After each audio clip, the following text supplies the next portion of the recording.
A soul, this hero farm, it falls asleep inside my arms. We work the fields under the stars. The love is here at Goldshop Farms.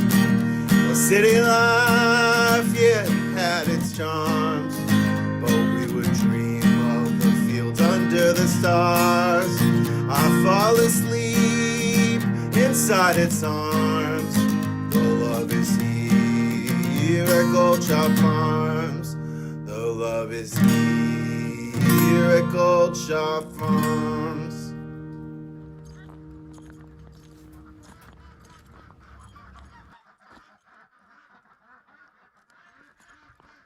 Here, hanging out with you guys for another monthly farm meeting. Cow eating a placenta, let's hide that. But it's good to see everybody.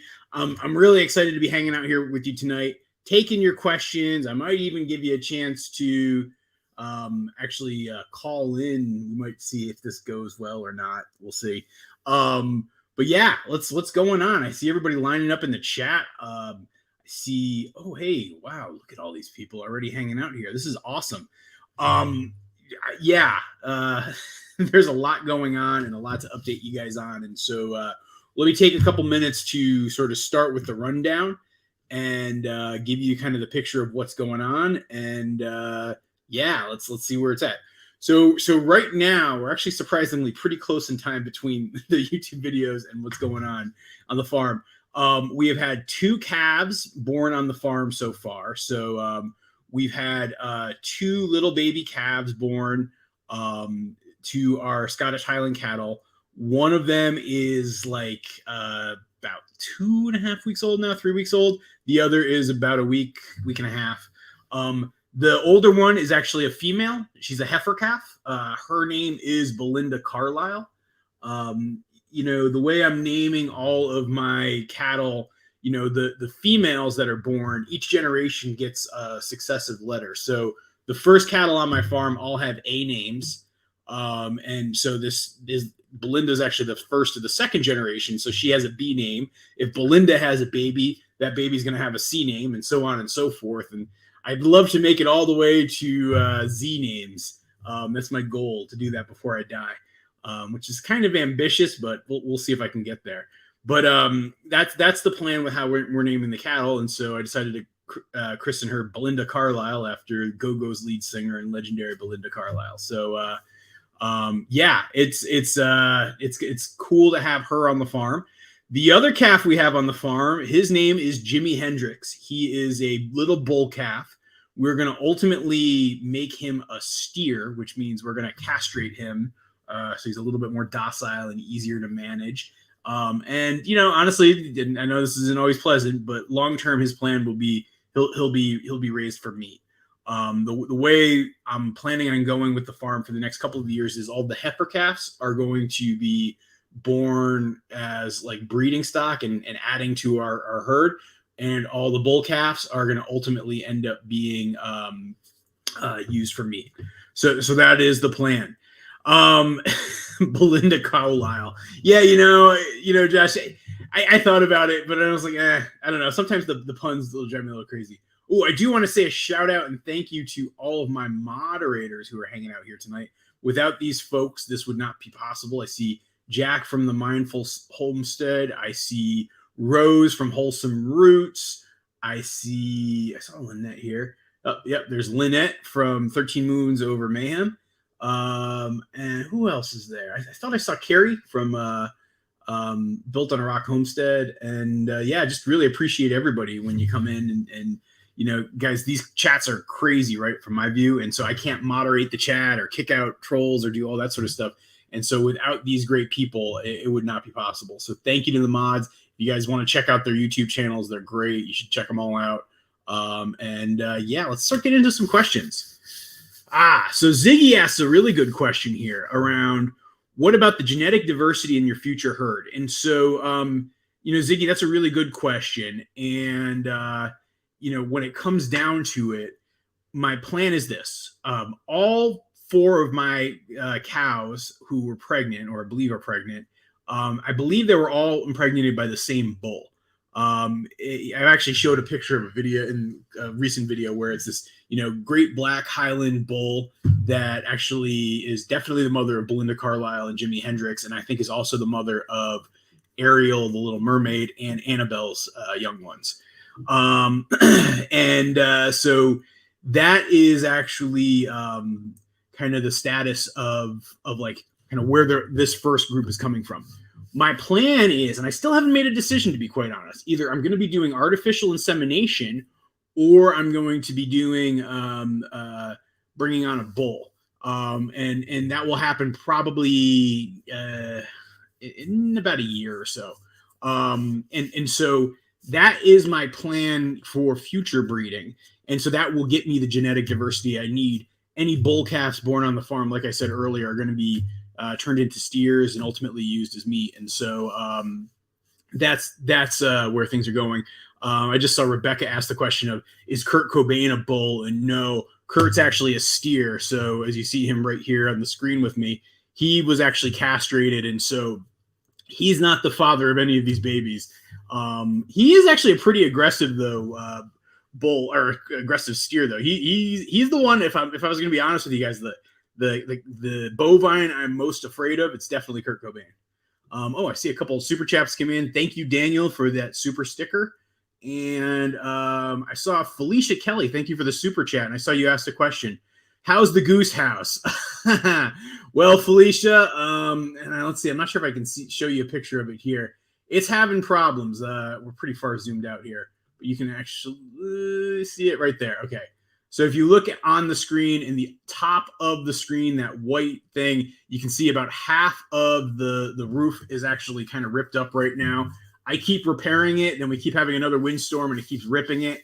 Ultimately, I'm going to bring it all down. I actually ordered a new greenhouse kit and hoop house kit, and so I'm going to be installing that in the not too distant future. Yeah, it's just a bummer. I learned a couple of things in terms of how I built my end walls, which is actually where the problem is rooted in. And, hard lesson learned, but each one of these makes you better, I believe, always. I never see you collect eggs from the weird chickens, do you? What color are they? Yeah, you know what, Mary, I do. They're much smaller, and they're like, some of them are kind of a brown, some of them are like a light pink, or pretty much all the weird chicken eggs. I'll try to do that in a video, Mary, just for you, just because I know people are always curious, like, what do the weird chicken eggs look like? So that would be, I guess, my answer for you there. Actually, one thing I've been meaning to talk to you guys about, and I probably will mention this in a video, is I actually think I'm going to probably end up giving away the weird chickens. So while I love the weird chickens, I think they're quirky and fun. One of the things I'm trying to do right now is streamline some things around the farm so that I can bring on new animals. So I've talked about this in the past of wanting to bring on pigs. Part of it is I chart my time and see how much time I'm doing every day towards chores. I'm realizing I'm spending too much on bird chores. And that to me is actually I'm recognizing, maybe I streamline a little bit there with the birds as I try to add on other animals. And so the first group that would go would be, I give up the weird chickens. I find them a good home and rehome them essentially. So yeah, that would be the plan there. I'm seeing a couple questions about the bear dairy. So I knew I was going to be talking about this. Here we go again, saying bear milk. Let's see what other things we got here. I saw, I'm kind of waiting, and I know I'm a little bit behind in this chat now. Actually, here's a question. Why do you not want a bull at the farm? I think that it's just, more to manage and expense. And honestly, I only have, 5 or 4 breedable females right now. In about a year and a half or so, I'll have 5, maybe 6 if I have another heifer calf born. And so, that is at the core of why I'm not planning on doing more than that. And so if I had 10 females, it would make perfect sense to have a bull. I just don't think it makes all that much sense at this stage versus adding new and better genetics to the farm that I'd never be able to get with a bull. And then as my herd gets bigger, then I'd start to just use my own bull. So if that makes sense. Ooh, Lynette has a question. Will the greenhouse area be used for growing food this year?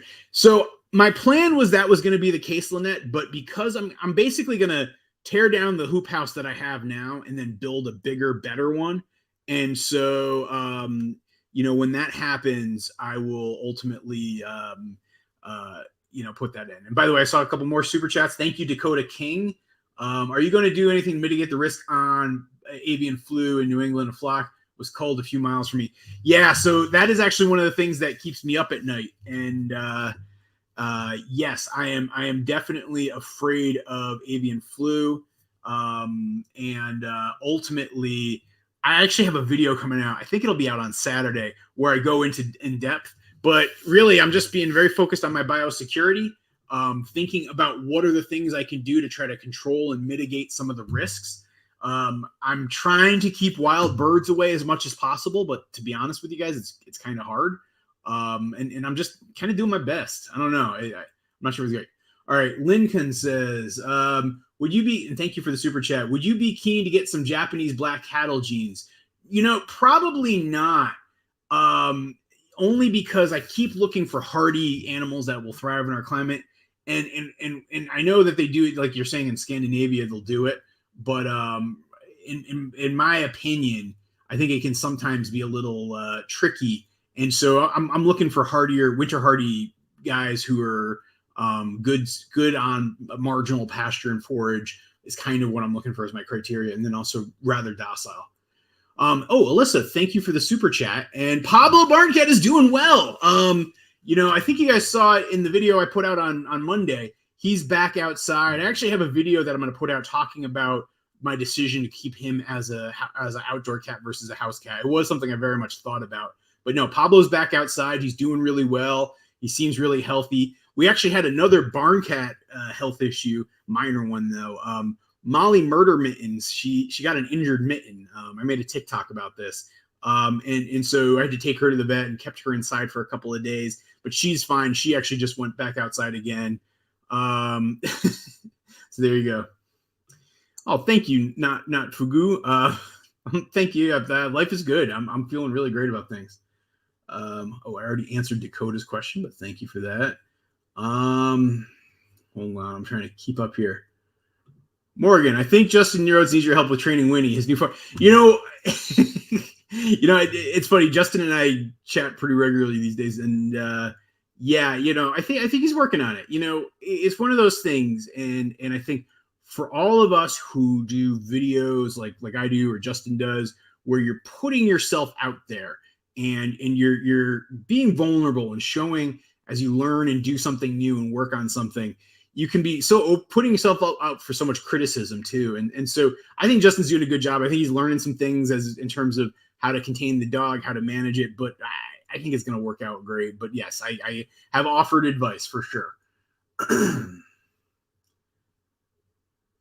Yeah, I have seen Ben's video, Smoggy. And by the way, and I know we got to just set up some time to chat, but one of the things I'll say too is I sent a box of eggs to my friend Ben over at the Urban Rescue Ranch. And so he should be actually hatching out some goose eggs. And I think that this next bit, I sent one box and it got crushed, but the next box actually did really well. Sarah's bribing me to keep the weird chickens. I don't know. I might, that's not a decision yet. That's, again, the beauty of these farm meetings, right? I like to try to talk about some things that I'm thinking about and kicking around for ideas. So there. So Tyler, I have a confession to make. So number one, I'm allergic to duck eggs. So I don't eat duck eggs on the regular, even though I do like the taste of them very much. Number two, I've actually never had a goose egg. So because I'm allergic to duck eggs, I've always been afraid that I'm allergic to goose eggs. I keep meaning to make a video, and I have it on my list of videos I should make one day. And every time I look at it, I'm like, oh, I should do that. And then I'm like, no, I don't want to do that because I'm worried if I eat the goose egg and I'm allergic, what'll happen is it's like food poisoning, and I'll be like knocked out, spending a whole day in the bathroom, puking my brains out, diarrhea. Just it's bad. It's really bad. And so honestly, I want to make that video to find out if I can eat goose eggs or not. We're getting like 12 goose eggs a day right now. I've got the incubator full. I'm about to actually put some eggs under some moms. Yeah. Aiden, so the new puppy house is actually working out really well. So Abby, number one, she really likes the ice cube structure that I built for her. Actually, I built for Toby, but then repurposed for her.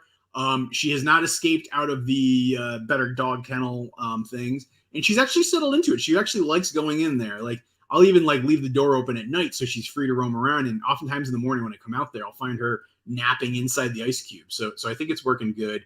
Abby's training overall is actually working really well, Lewis. Here's actually the interesting thing. Abby has been more difficult to train than Toby when it comes to being with the birds and kind of regulating her energy and being good. In terms of learning obedience commands, Abby is a lot better than Toby was. Like, she picks it up really quickly. She's just super smart. The other thing I've noticed is she actually has started to help me, like at night, like just before I came on here, I was actually locking up the geese for the night. And Abby, every night now, because we do it so regularly, she knows how to like herd the geese into the house now. And so, it's interesting just to see the difference between her and Toby. And so while she doesn't have Toby's chillness and she can get a little rambunctious, she is a smart dog. And so her training overall is going really well. Yeah, dang, the injured mitten. Nope, Walter, still no UFOs. Oh, golly, I'm missing all these super chats. Thank you, Just Nodless. I appreciate that. I should talk about the bees, but I'm not going to talk about the bees tonight. But I should talk about the bees. So I actually find that it's harder to manage a terrier, and terriers are actually also really bad with poultry. And so it's just, and then it's another dog I have to train. Versus cats are easy. Cats are easy to manage. So that is at its core why. Dog walker, thank you for that. Am I in Abundance Plus? Yes, I am. And I can't give it away just yet, but there's going to be something very specific with Goldshaw Farm and Abundance Plus coming in the not too distant future. I can't talk about it just yet. But yes, there is something coming. Oh, thank you, August. What are your plans with the bear dairy place? Did your wife increase your life insurance plan? Okay, all right, let me come clean. The bear dairy was my annual April Fool's joke. I think most people caught on to that. But yeah, every so often I like to do an April Fool's video. I think 2 years back, I did the video about getting livestock guardian tigers. This year I thought I'd have a little bit of fun and do a video about milking bears, which, while technically is possible, I think, to your point, August, would be very, very threatening to your life. And like I've said in the video, even I'm afraid to milk my cattle. I don't think I could muster the courage to milk a female bear. I just don't see it. Will Toby guard the bear even when he's no? Oh wow, and that's already. Oh man, everybody's up for it. No, yeah. Wow. Okay, maybe I don't get rid of the weird chickens. I didn't think they'd be this popular. So they don't have bad eggs. They're just small eggs. They're I don't know, maybe about 2/3 the size of a regular egg, regular chicken egg. So yeah. When will I start hatching, Raymond? Well, I actually just put 90 goose eggs in the incubator. So that's going. That'll be a video you guys see in like a month.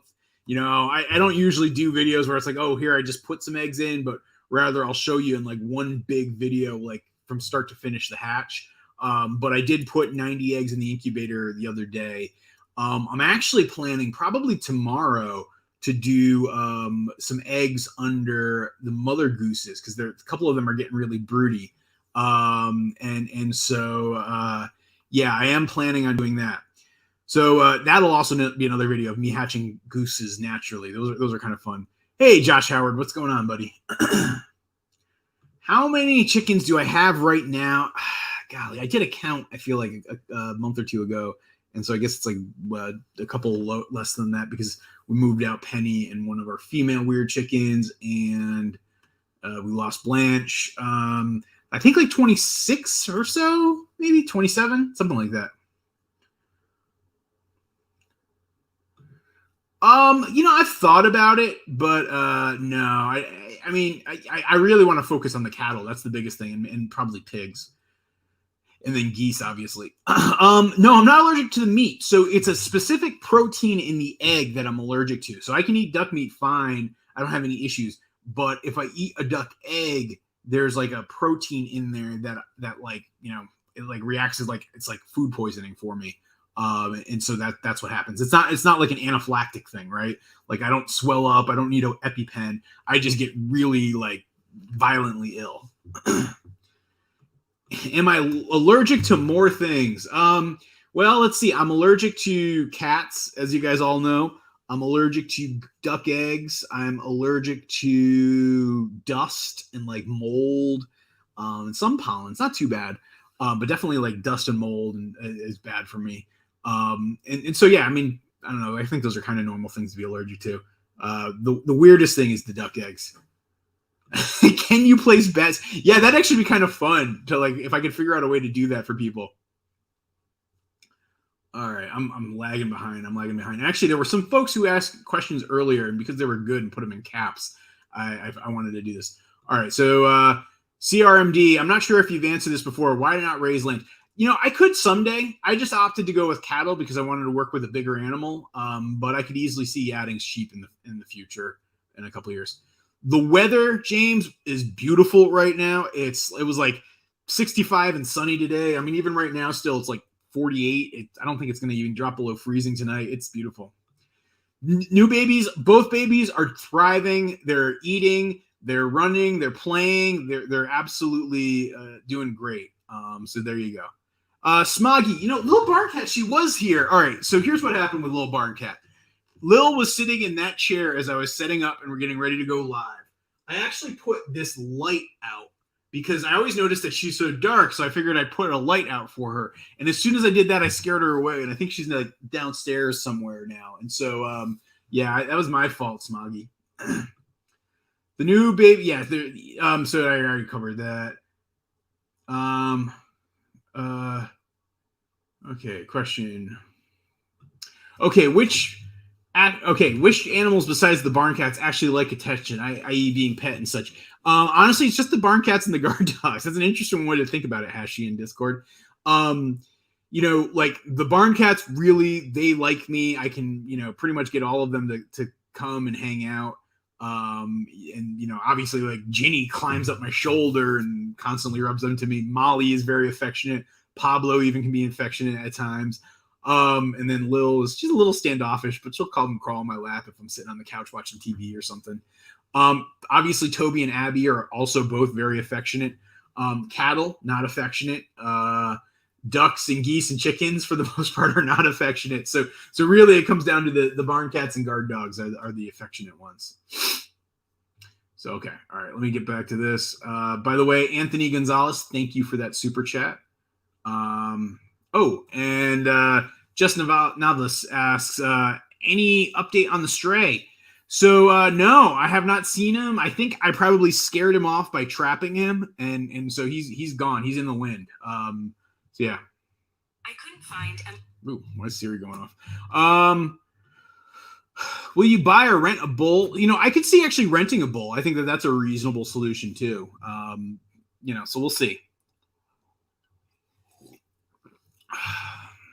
Ooh, this is good. I've got like drink of choice tonight is black cherry seltzer. It's outstanding. What are my favorite books, if any, on writing? That's a good question, Carrie. My favorite book on writing is actually On Writing by Stephen King. I think it's a great book. I'm a big Stephen King fan. I really think he's an enjoyable writer. I've enjoyed him since I was like a kid. And his On Writing book, which is like really two parts. Like the first half of it is an autobiography, which is just interesting. And then the second half is very much like a how-to like writing manual and like kind of all his knowledge and tips on things that he's learned over the years. And there's some of those things actually I've adopted as I've been working on my book. So yeah, that would be my recommendation. Thank you, by the way, for the super chat, Carrie. Yeah, all right, Smoggy, I'll set you some time up. Because yeah, Smoggy here, guys, if you don't know him, he's been helping me out with doing a Discord, and he's been awesome. And I've been it's been hard, but Smoggy's been great. Nathan, that's a good question. I think in some ways, yes. I think back to my point earlier of trying to add more animals, recognizing that if I don't streamline certain things, I'm not going to be able to add more animals. The other way to go would be add more help. I think it's been hard to find help or people who are willing to work kind of for the farm, even part-time. But, I could see doing it in the not too distant future. I think goats might be the last animal I ever get. I don't know. They just seem like trouble to me. Yeah, Joshua, it is so interesting to see the side-by-side comparison where, Abby is just much more of a like there's a herding instinct to her, which is I think even how she got into trouble with Blanche the chicken. Yeah,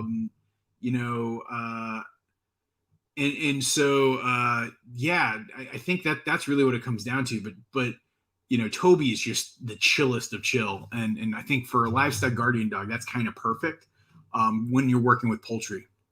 My buddy Alfred's doing really good. He and I are going to be actually working on some projects that you'll see around here very soon. Probably actually here, I'll talk about this one. One of the things I'm planning on doing is actually, if you guys see, gosh, I wish this had a telestrator function to it. So I'm going to be knocking down that little shed building that's across from my big barn. I don't know. You can see it here in this picture. Does it zoom in? Can I zoom in? I forget which slide I have. No, that's a little further out. So, but yeah, if you see it up there, there's the driveway, there's then our big barn, and then directly across from it, there's that big barn or that small barn, but not to where the garden beds are. We're going to knock that down, and we're going to build a new garage/barn. And yeah, that's going to be something that Alfred's helping me with. All right, I'm going to have to time warp and jump ahead. Thank you for that, Connie. Pablo just magically reappeared. I know, David. So there's a video I forgot to post that I'll post later this week talking about moving Pablo back outside. You'll see that in the not too distant future. Shh, Karen, don't tell anybody. Yeah, I always love that video, Jack. I still get people who will write me emails every once in a while about that video saying, "Are you insane? What are you even thinking about, man?" And wanting updates. I didn't see you get the tigers, and I guess people missing it. Yes, it's a joke. Hey, Jeff, do I consider Goldshot Farm to be a homestead? Yeah, I do. I mean, we're farm and homestead, farmstead, if you will, if you want to try that portmanteau. Yeah, I definitely do. I mean, we produce not all of our own food, but I would say more than half of our food, I think we produce here. Maybe not quite that much, actually, if I think about the meat, where I source a lot of meat by trading with friends or in the area where most of our food comes from. So yeah. Yeah, like I was saying earlier, Daquan, the goose egg production's been popping right now. We are at peak production. We're getting, like I said, about a dozen goose eggs a day, which, just to give you a sense, I have these little red baskets that you can get at the farm supply store for collecting eggs, and a dozen goose eggs will not fit in one of those baskets. Whereas I think one of those can carry I don't know, maybe 18 or 20 chicken eggs. Won't fit in there with goose eggs. Ooh, I saw some more super chats come in. Thank you. Input name here. I'm an upper management in a big corp and dreaming of leaving it all behind and opening a kennel. Your story's been pushing me. That's awesome. Input name here. Follow your dreams. Don't jump foolishly at them, but follow your dreams. I think that's the best thing you can do. I will say, just for me, it's been about 3 months since I left my job and have been working on the farm full time. And these 3 months have been amazing. So yeah, kudos to you. And Rio's family, thank you for that super chat. We are starting it. So it's getting it all set up, trying to make sure that it's not total chaos. Yeah, so Miss Sunshine Googled it, and goose eggs could cause, and chances are you'd be allergic to them too. Don't take a chance. I know Miss Sunshine, kind of where I'm leaning, but who knows? I might try to do it in the name of science. And I mean, like I said, I see all these goose. I would love to crack open a goose egg and have that be my breakfast, because one goose egg is easily like a 3-egg omelet. And I would love to do that, and I don't do it with confidence now, and so I don't know. I might push it just to find out. Okay, what else we got here? Yeah, HB, this is a good question. So I don't know if I figured it out, but I have changed some things to hopefully improve my hatching rates. So specifically, I am number one, I am starting to store my eggs differently. I'm actually keeping them in a like a wine fridge, like I bought one online, and just I can keep it perfectly at 55 degrees, and it's like the perfect storage mechanism for the eggs. So I do that for ensuring that they stay viable. I actually bought a humidity regulator for the incubator itself. It's like $150 add-on to the incubator I have. I didn't buy it when I bought the incubator because it's actually out of stock back then, but it came back in stock, and so I got one of those. I guess those are the two main things that I'm changing. And then I'm actually regulating the room temperature. So I have a heater in it's actually up in my attic now, where I have the incubator, and so I'm carefully regulating the temperature in there so that stays more stable. So I hope that's sort of how it gets there. Okay, what other questions? How far are your videos? It seems like calves were actually born several weeks ago. Yeah, I'm about a week and a half behind, Sarah, between the actual. And if you guys want the actual, go to TikTok. It's where I'm doing those on a daily basis. Any advice on raising? Oh, hold on. Yeah, let me get to this. This is a good question. Thank you, Anthony Gonzalez. Ooh, wait. Where's? Thank you, Cavalius Calvala. Oh, like Calvala, like Valhalla Cal. Any plans to cut and mill more lumber on the farm? Yes, I will be doing that. So stay tuned on that one. But yes, yeah, why I love the stand.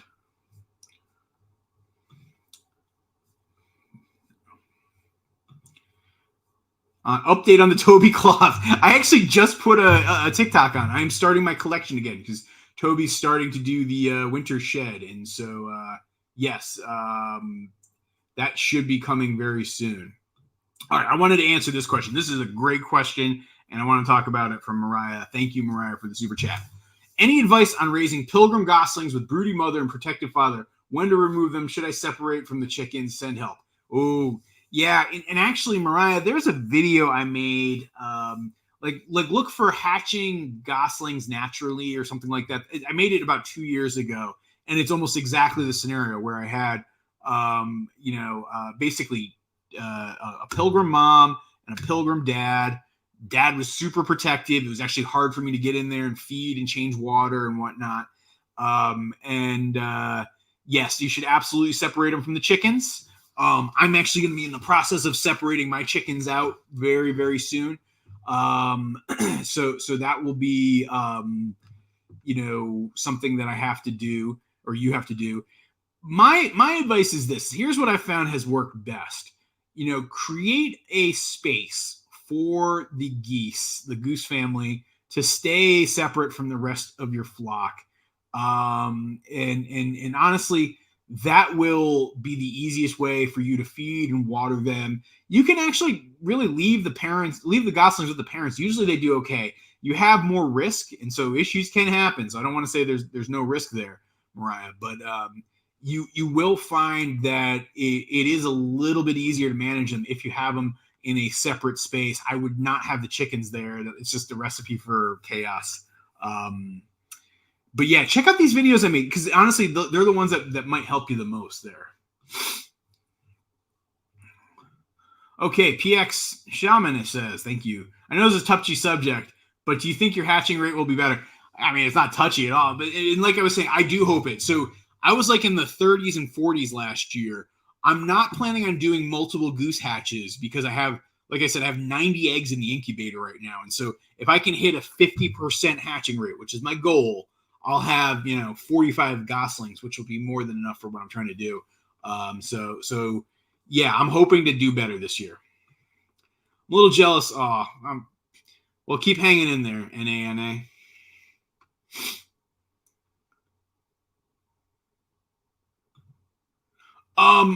That would be great. I just haven't found anybody who would supply it. Like if I could buy hay bales like that, I think it'd be great. I'd love to do it. I mean, probably the biggest hassle for feeding my cattle hay is actually having to cut the baling twine and remove it. So yeah, no, I'm all for it. So Taylor, I'll probably move the cattle pretty soon. We still don't have grass, but really what I'm waiting for is the other 2 calves to be born. I'd rather have them born where they have the barn and a shelter. We could easily still get a snowstorm and get a foot or 2 of snow on the ground.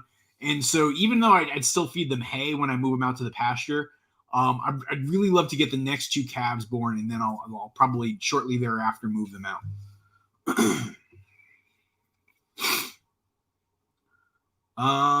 Okay, what other questions we got here? Thank you guys. This is great. All right.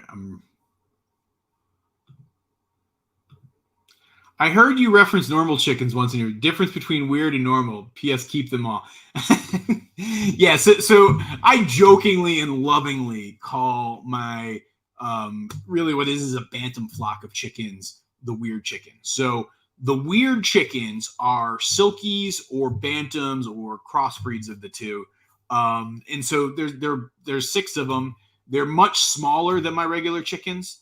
And so I keep them separate. If I actually had them mixed in with the regular chickens, they would get picked on and would not thrive. And so I keep them as a separate flock. And honestly, that's why they're more work.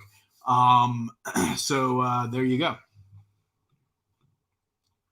Never understood why you didn't use Unleash the Geese. It's just me. Yeah, I don't know, because Unleash the Geese sounds too perfect. I like Let Loose the Goose. I don't know. It sounds funnier to me and clunkier. I don't know. So solar. Great question, Brandon. Yes. So, I've talked in the past of wanting to put solar up on our pasture. I've actually done kind of a full evaluation, looked at various ways of doing it, and it just doesn't make cost sense. So actually, what I recently did is my neighbor is putting in a solar field and starting up what's known as a solar co-op. And I actually just joined that earlier this week. So we are now part of a solar co-op. That's where our energy is going to be coming as of this summer. Well, Aaron, so Kurt has a date in September. So he'll be around all summer. But yes, he does have a date. Raymond, yeah, I do have plans to basically not the same type of fencing as we have around the permaculture orchard, but I do have plans to actually add a fence, like a perimeter fence for the cattle on the top of the pasture. That's going to be something I start doing probably about a month from now. I just need the ground to thaw out a little bit more. Yeah, Texas roast, I might actually end up doing something like that. That's a good idea where I just kind of talk about all the cattle plants because I know there's going to be a lot of moving pieces. What are your plans for separating the pups when they go into heat? Okay, I want to show you guys something. It's going to require me to Google. Hang on a sec. Bear with me, guys. So I actually have a device that I recently purchased for Abby, and I have it ready and waiting as I need it. I haven't needed it yet because she hasn't gone into heat, but so it's basically like a doggy chastity belt, and so you can actually see it here. She actually has the extra large variety. And basically the way it works is it protects from mating between the dogs. And so when she goes into heat, what I will do is I will put this device on her, and she'll be kept in her kennel and constrained to her kennel and basically separated from Toby, just to ride out the heats. And so until she's of age and until I know that I can breed her, that will be the way I manage that whole situation. Did I miss when you said April Fool's about milking? April Fools. No, yeah, it's definitely. I don't like to do it in the video. Some people will like wait till the end of the video and say April Fools. I almost feel like it ruins it. Like, I want people to watch the video and be like, wait, is this dude serious? And then figure out, oh wait, this video was posted on April 1st. Okay, now I get it. So yeah. So Savio, we actually, this is the other thing. So we bought an electric car. So we just it was time for Allison to get a new car, and so we just got her one of the new electric Volkswagen SUVs, and so yeah, we do have an electric car now. What's happening? Reese, not too much. There's actually some law changes being debated in Montpelier right now, our state capital, and I think that there's going to be some changes, particularly to how hounds can go on posted land. And so if that's the case, it'll actually really address most of my problems. So stay tuned, fingers crossed. If you guys, actually, you know what? If anybody wants to support us on the hound hunting thing, what I would suggest is you should write this committee. I'm going to, actually, I'm not going to do this. Really just reach out to legislators here in Vermont if you are in Vermont, and let them know what you think. So the newest calf is a bull calf or a boy. The older calf, who's like 3 weeks old now, she is a female. Oh, yeah, our weather's perfect for ducks. Yeah. Wait, I missed Smoggy's question. Wait, what did he ask? Oh, all right, Smoggy, this is a good question. Gosh,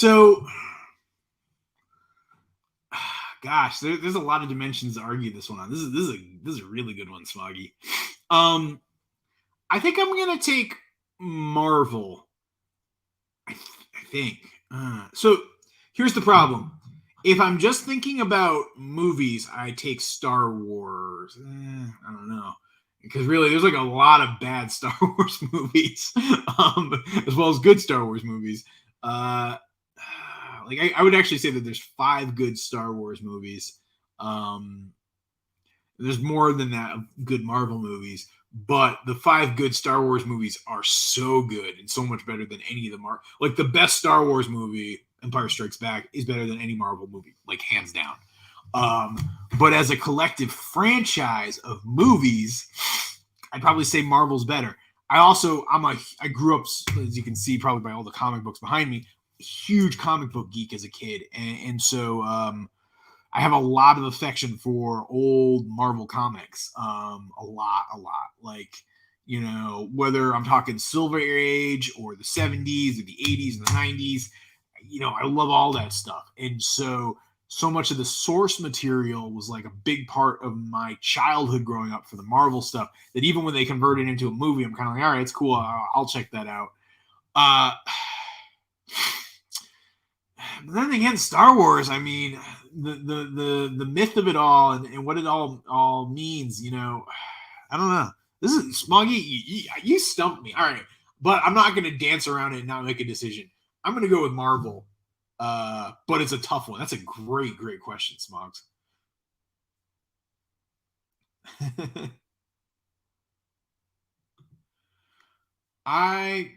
Sir, ex-retired is easier than anything. Old school thinking, yes. Only moving one barn at a time.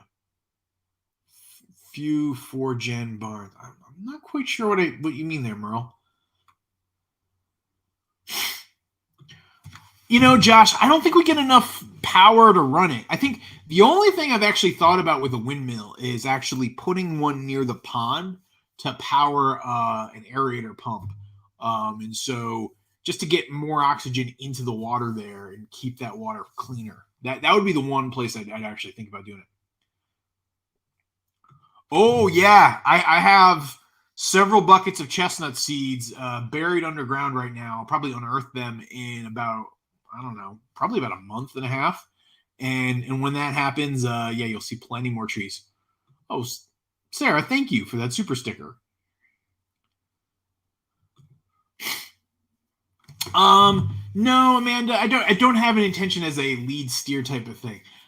Kurt Cobain, to be really honest with you guys, while I like him and he's a good animal, I won't be too sad to see him go. He can be a little scary at times. He actually really uses his horns, and I've had a couple situations where I've been like, he's getting a little too close for comfort. So Amanda, I would not keep Kurt. As far as Jimi Hendrix, I don't think so. I would probably, like, honestly, that will be, you know, if I'm running my farm like a business, that will be a future source of revenue for the business. So yeah, I mean, to be honest, no, I probably won't keep any of them for long term.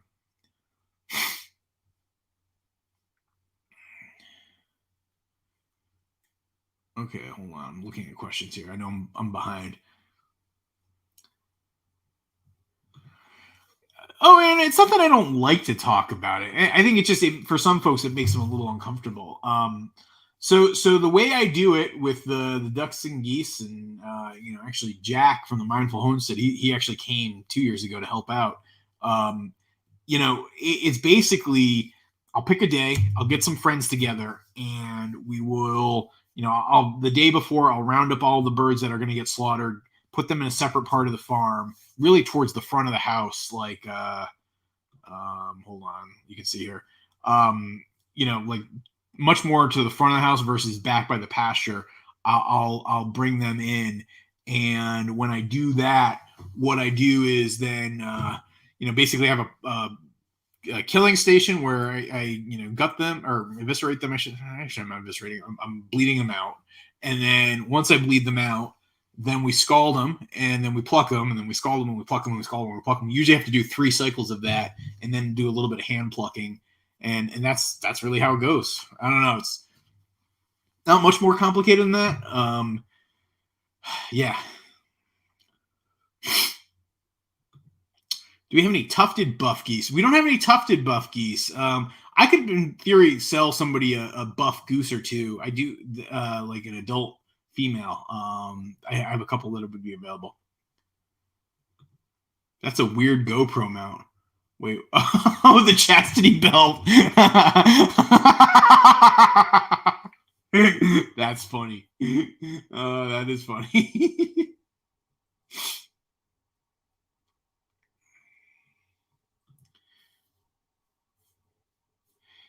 Oh yes. So yes, absolutely will be. And I can happily hook you up.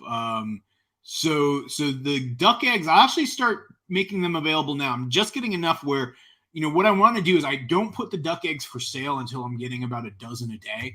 I'm now getting a dozen duck eggs a day, and so because I like to keep them as fresh as possible when I ship them out. And I'm getting more than a dozen now. So I'll actually probably the next day or two put them up for sale. Or if you want to come and pick up runner ducks, ducklings, I'll do a hatch of ducklings later this spring. Once I do the goose hatch, so I would say probably in early June, I'll have ducklings for sale. So there you go.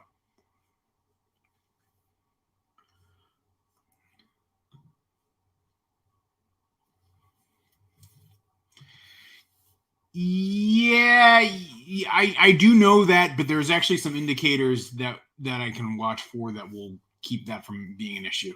But yes, that's why I have to be hyper vigilant.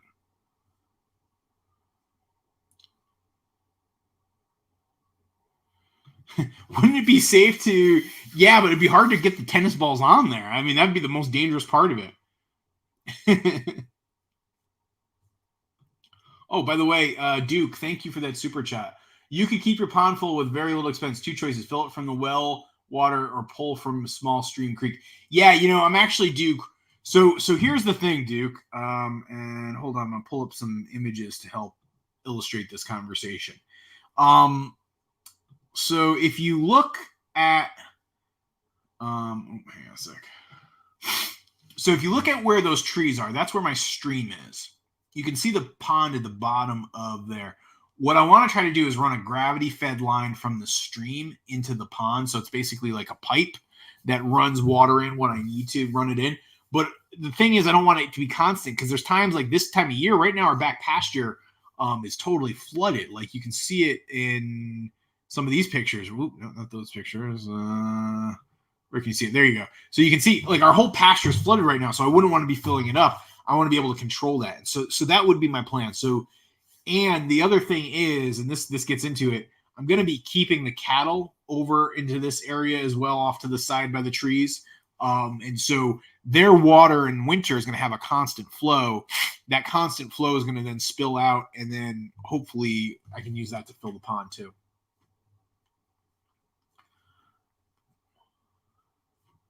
Okay, what other questions here?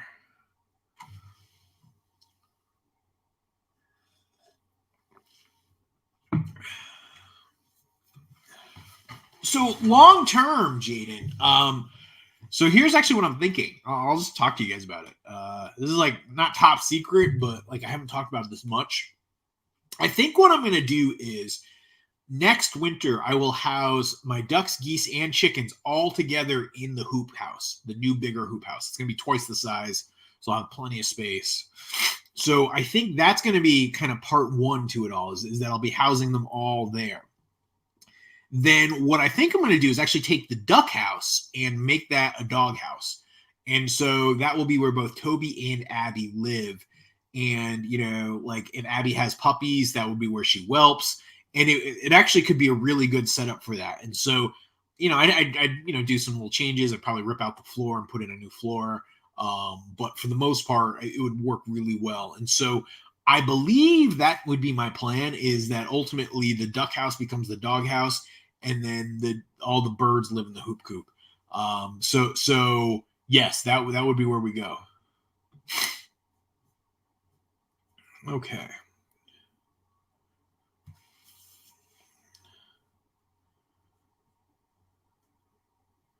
Oh, okay. Yeah. So the chickens that you see wearing fabric, those are like they're known as hen aprons, and they just keep them from getting injured by the rooster. Last year I was having some issues with that, and so I put the aprons on them. This year it hasn't been as much of an issue. Just some of the older gals still have them on. I haven't bothered to take them off. Oh, there's Mercedes' tennis ball comment. You know, I would try an ostrich egg, my haunted dolls in house. I just never had the opportunity. Well, God, my allergies are killing me. Sorry, guys. How do I get water to the animals? Well, we have well water and a spring, and I can switch between the two if I need to. That feed pipes that I have running underground to the animal area. And so I just, you know, pour out there, and then you know, put them in buckets and dump them into the waterers. And then with the cattle, there's a well spigot frost-free hydrant in the barn. I just run a hose from that spigot to their water trough and fill that up like once every day or every other day usually. Yeah, you know, Smoggy, I still don't think I'm going to do that. Just here's the real honest answer, guys. It's like it kind of becomes a hassle, and in terms of like managing the camera goes down, people have questions. It becomes a thing. I've also heard some actual horror stories of people who have had to deal with like swatting and police reporting and all this sort of stuff because people want to just see like activity on the live stream camera. And so I'm very reluctant to do that, to be quite honest. So I wouldn't redirect the stream, Sandra. What I would do is like siphon off of it and actually draw water off of it. I don't want to. I think actually redirecting the stream could be harmful. It might even actually be illegal, but pulling some water from it wouldn't. And so that would be what I would do. I don't need a ton. I just need enough to keep up with evaporation. Oh, thank you, C. Woodridge. Hey, found your videos recently. Just want to say love them. Oh, well, thank you. I appreciate that. And I appreciate the support.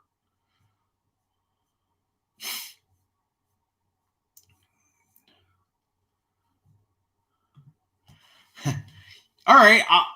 So I won't hatch it, but if you sent me an ostrich egg, I would eat it. I would definitely try to eat it. That would be kind of cool, actually. But I would not try to hatch it. I don't think we're set up for ostriches.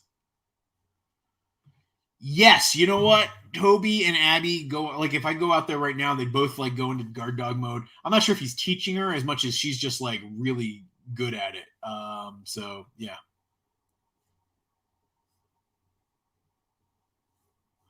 What else we got? How far in advance do you plan? Usually about a month out, I'm thinking about what should come. Obviously, surprises happen. Like, there'll be a video that runs next week that's a surprise. I don't want to ruin it for you. Yeah. So, but I'm usually thinking about stuff like, given the time of year, like what's to come. Yeah. Rose wants an ostrich. All right, there you go. Maybe Rose would be a better recipient of the egg. I'm thinking either going two ways. One, Mangalitsa, and I hear so much good stuff about it. I know Jack's gonna groan in the comments about that. But then also too, like sort of like more traditional, kind of like a Berkshire Cross type pig would be the other way to go. So I haven't made a decision yet. I'm not even sure if I'm gonna pull it off this year, but I'm thinking about it. Marisha, I don't think I want horses. I will say, actually, my farm sitter, I was watching her TikTok earlier today, and she had a bunch of donkeys on, and I could see getting a donkey. I don't know, donkeys seem fun. What if somebody says, "Oh, please don't send me piglets"? Actually, this goes for anything. Don't ever send anyone unsolicited animals. Like, you might think you're doing a nice favor or a good thing, but I believe the responsibility of taking on an animal requires a lot of forethought and consideration.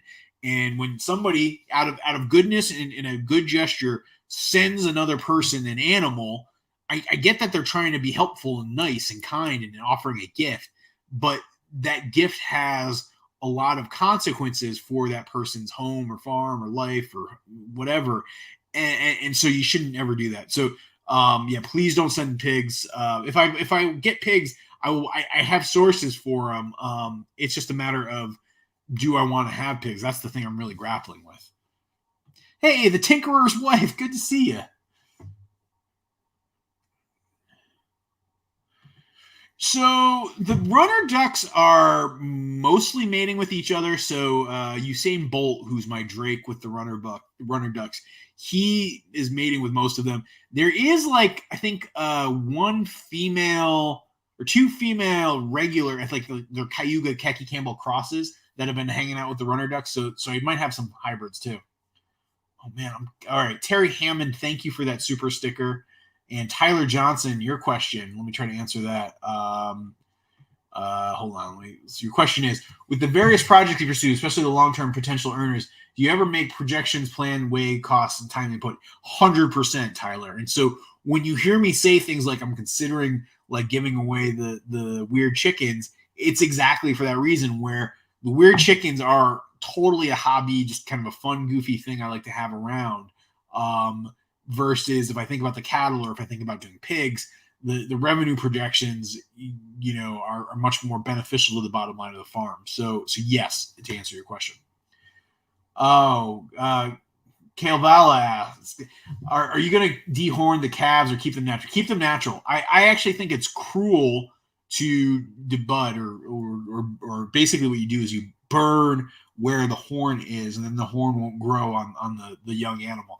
And I think that's inhumane and not the right way to treat your animal. I picked a breed that has horns. I need to accept them and work around the fact that they have horns, not try to alter them. And so, no, I won't be doing that. Okay, and then Big Dog, thank you for that super chat. At the start, what was your grand plan as big as it is now? At the start, my plan was to grow trees and raise ducks. Like, those were the two things in my plan, and maybe one day get cattle. I did not plan for all of the social media stuff at all. My thought there was, let me make videos, and that will make it easier to sell my duck eggs, really was my thinking there. But, I feel like I've been very, very lucky and just sort of taking it as it's come.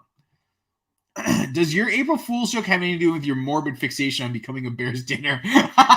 I think you're totally a weirdo, but by the way, a good thing. I love weird. Oh, thank you. That's very nice of you, Sarah. Yeah, I think my April Fool's joke is rooted in two things, probably, or three things. One is, yes, it's true. Two, I think the other thing is all the issues I've had over the past year with hound hunting and bear hunting on our land. I thought that was kind of a funny connection. And then three, I don't know, it just seemed like a ridiculous, when I was brainstorming ideas of what I could do, it just seemed like something very, very ridiculous. And I don't know, it just seemed fun to me. So that's what it's rooted in.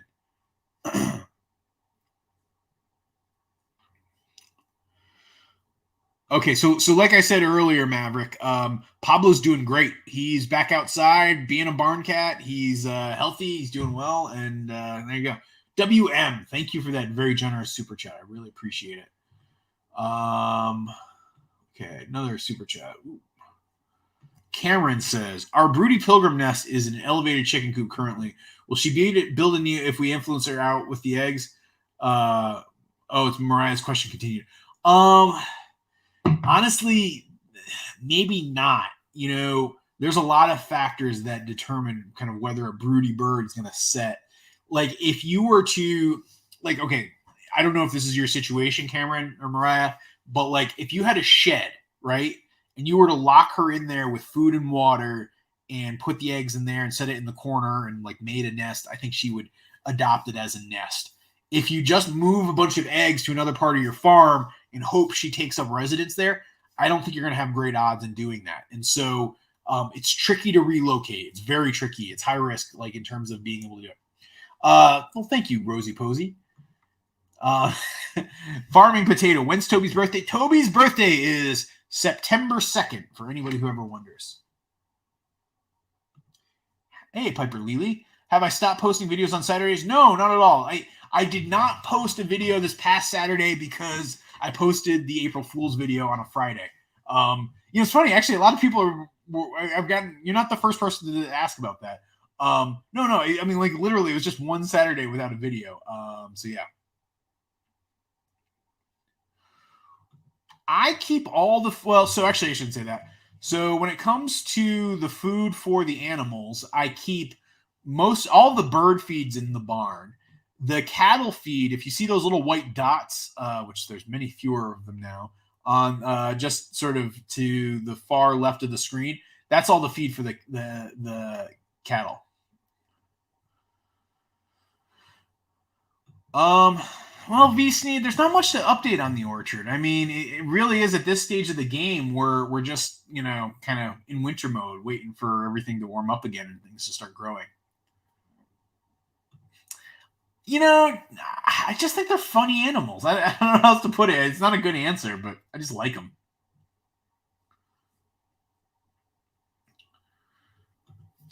Any advice on convincing my mom to get geese? I think they'll be mean. We have 13 acres and I mean, you sound like you have a great setup for it. I think it's actually, if you can get her to spend time with farm geese, I think the biggest sort of thing I've seen folks fall into is they will think of like Canada geese and they'll have issues and incidents with like surly Canada geese and think that that's a good example when it's not the case. I think the other thing is too, don't try to take her to a farm and show her farm geese in the spring when they're as territorial as possible. Wait till like mid-late summer or the fall. They're much, much more docile then. And that would be the time to get her used to them. And then the other thing is show her goslings. Goslings are the most adorable baby bird. Goslings, I believe, are more adorable than ducklings, more adorable than chicks. There's nothing like holding a little baby gosling and having it nestle up against you. It's such a great feeling. So that would be the other thing too. Red green could help fix your. What's red green? I'll have to Google that. I'm not familiar with red green, or is that a person?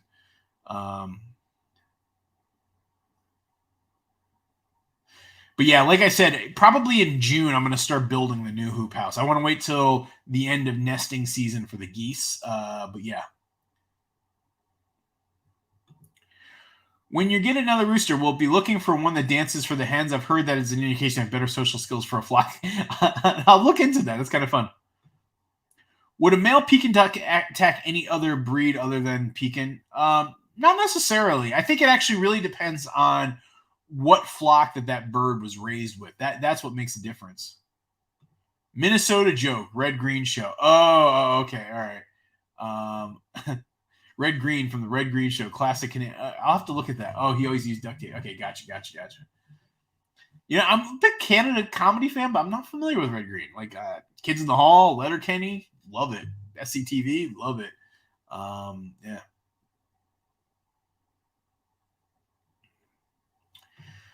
You know what? I'm actually just later this week starting my seedlings. So that will be coming. Alex, when are you going to start breeding Abby and Toby? Well, I'm not guaranteed that I'll be breeding Abby and Toby. Here's the thing. I'm going to be like raising Abby up, and ultimately what I want to do is, you know, put her through the right health screening, make sure she's viable to be bred with. I've already done that with Toby, so I know that he's good to go. And I actually might even use him for a stud with other folks who are interested. I've been going back and forth with folks. So you know, that would be the kind of way to go, but none of that would happen until she's at least 2.5 years old. So at the very earliest, it would be 2 years from now, to answer your question. Okay, who else? Hey, Tucker. Search for the red. Okay, I'll have to watch that. All right, everybody's telling me I should check it out. All right, it sounds great. Do I watch any other farm tubers? Yeah, you know, probably my favorite YouTuber to watch, farm YouTuber, is Greg Judy. I love watching Greg Judy. So that would probably be my favorite. But yeah, I watch a bunch of others as well. Yeah. How goes insuring individuals going to your problem? You know, I haven't had any issues in the last 4 or 5 months, 6 months. Yeah, I guess good. Divines, I'm crushing your head. I'm crushing your head. I'm crushing. All right, yeah, that yeah. Flathead. Thank you, little king. MacGyver could fix my hoop house. Yeah. Brian X. Except for cats and dogs, who do you think is the grumpiest animal in the farm and also most affectionate animal in the farm? I mean, all right, I know you said aside from cats and dogs, Pablo's the grumpiest animal. No way around it, Pablo. But other than Pablo, who's the grumpiest? You know, Justin Finch Fletchley, the goose, is probably the grump who I nominate as the grumpiest. Most affectionate. You know what? Annabelle the cow is the most affectionate of the cattle, and so I would put her as the most affectionate non-dog or cat. But honestly, like, it's probably a 3-way tie or 2-way. I don't know. Abby's probably more affectionate than Toby, even though Toby's very affectionate. But then Ginny is. I think Ginny and Abby are the two most affectionate animals, and they're sort of tied. But I know you said no dogs or cats, but the dogs and cats are both the furthest on that spectrum. Yeah, you know, I think the two biggest things. One, I'll be putting rope to tie and keep the hoop house plastic from flapping around in the wind too much. I should have done that. I did not. I should have, though. So that's one mistake I will correct. The other is I'm going to make my end walls slightly different. So I made my end walls so that they were below the loop of the main part of the hoop, versus I should have made them above, because if they're above, they create a windbreak that prevents the plastic from flapping around nearly as much. And so that would be the other thing I would change. All right, guys, I am starting to fade, so I'm going to take a couple more questions and then call it a night. All right, let's see. What do we got here? Looking for a good question. Okay. Hey, Benito. Hey, well, I will thank you for the super chat, Benito Lopez, and I would love to get a shout out to Lou Sassel. Hope you're having a great night there, Lou. Okay, all right. Platypus, I saw you ask this earlier. So I don't have a release date yet. I have finished the latest draft. It's kind of going around and getting edited. I actually have sort of some complications that have popped up to it. I'm not sure if I'm going to self-publish it or somebody else is going to publish it. I can't say much more than that right now, but I'm looking into it. So there will definitely be a way to do signed copies. I will probably have a Kickstarter give you some special stuff that you can get as part of it to help me cover the publishing costs, especially if I self-publish. So that will be kind of where it's at, but no release date yet, but I do have a new updated draft. Jemima Puddle Duck is doing great. I was actually just watching her waddle her way into the duck house when I was doing my nightly chores and just marveling at her. She seems healthy. She seems happy. She could be going for quite a long time. Hopefully I don't jinx her right now. Yeah, she's been doing great. Rosie Posey, how can you sell your animals for meat? Well, so it's a little bit different between the cattle and the poultry. So in the state of Vermont, if you butcher an animal on farm and sell that animal on farm and you do less than 1,000 birds per year, you can actually just do that. And so that's the main way that I sell right now. When it comes to the cattle, I'll be actually having them slaughtered at a USDA inspected facility. And so then they'll be packaged and labeled appropriately. And so I can just sell them as retail cuts in a number of different places. Oh, the one Artemis. Thank you for that super chat. I appreciate it. And thank you, Rosie Posey. Would you consider using Toby ad? I don't know what that means.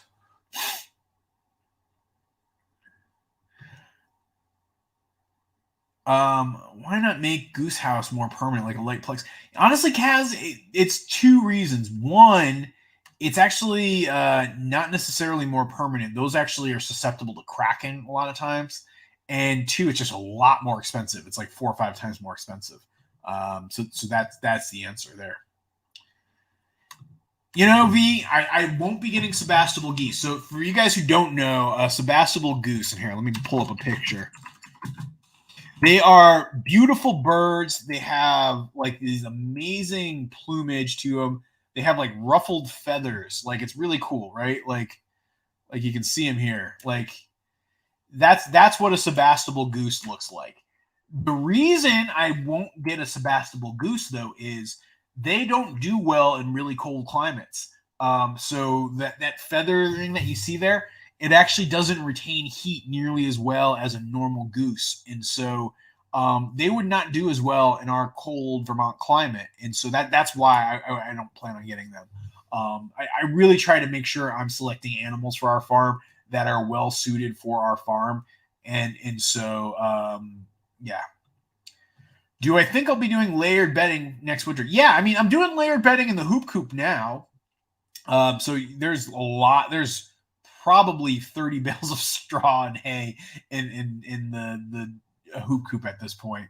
I kind of do a modified version of it with the cattle where I let them spread their hay all over the place and pack it down. I do go in and collect some of the manure ahead of time, but yeah, I do a lot of it. So I'm kind of doing that now, and I would plan to do it again in next year. Okay. Sorry, Defend. I cannot take on any new ducks right now. I apologize. I know I get, and I'm sorry if I missed your message.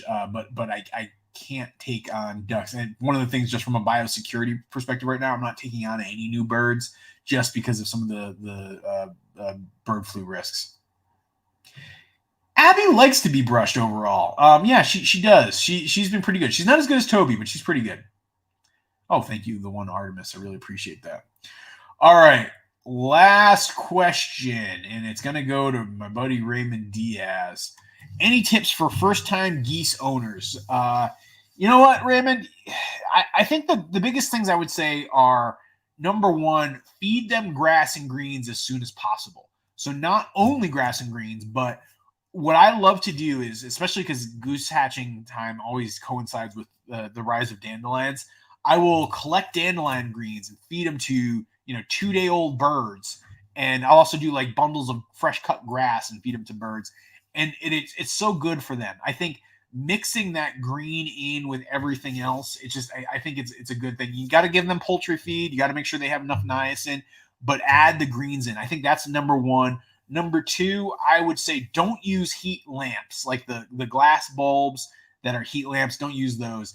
Either use like a brooder plate, like a warm metal plate, or like the reptile heating element lights. Like those are good as well. I would not use the bulbs though, the light bulbs.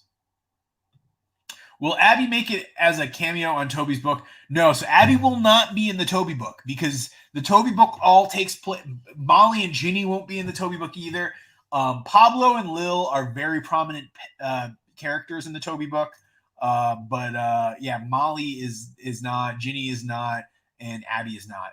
There would be potential sequels, and in those sequels, yes, lots of other things could be happening. So I don't want to give any of that away. And plus, I haven't really written any of that stuff. But thank you for that super chat, Kalberg. And thank you, Samuel Glick. And guys, I got to call it a night. I got an early morning. So, Ween, shout out to you. Have a great night, everybody. And good old Uncle Ben. Yeah, he cures a lot of people's depression. I'll be back again next month.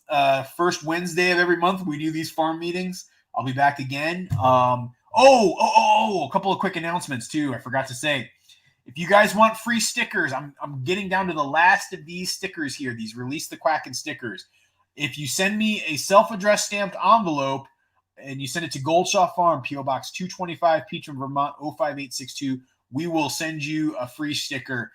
You got to make sure you're sending me an envelope that has your address written on it already and has a stamp placed on it as well. If you don't have a stamp, if you don't have your address written on it, I will not send you a sticker. But if you do, I will send you a sticker for free.